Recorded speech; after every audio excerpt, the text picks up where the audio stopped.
Hello everyone, welcome to craft and cure. আজকে বানাবো bracelet অথবা চুড়ি রাখার স্ট্যান্ড।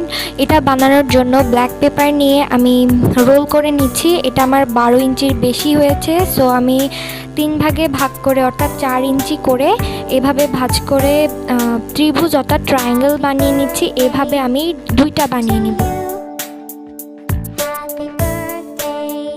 এগুলাকে আমি সুপার গ্লু বা B7000 দিয়ে আটকে নিচ্ছি, কারণ অনেক ভারী ভারী চুড়ি রাখা হবে। এইভাবে আমি 2টা ট্রায়াঙ্গেল এবং 3টা সেম সাইজের পেপার স্টিক বানিয়ে নিয়েছি। এরপরে এই ট্রায়াঙ্গেলের কোনায় এই স্টিকটি দিয়ে আমি সেলো টেপ দিয়ে লাগিয়ে নিচ্ছি। এইভাবে আমি সেম ওই এর অপর সাইডেও লাগিয়ে নিব এবং যে ট্রায়াঙ্গেলটা ছিল ওটাকে এইভাবে লাগিয়ে নিচ্ছি।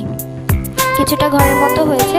এরপর ওপরে কাগজ দিয়ে একটু আংটা টাইপ বানিয়ে নিব, কারণ 3rd নাম্বার স্টিকটা আমরা এখানে লাগাবো। ওটাকে আমাদের বারবার খোলা বন্ধ করা লাগতে পারে, ওর জন্য আমি এভাবে আংটা দিয়ে দিয়েছি, গ্লু দিয়ে লাগিয়ে দেইনি।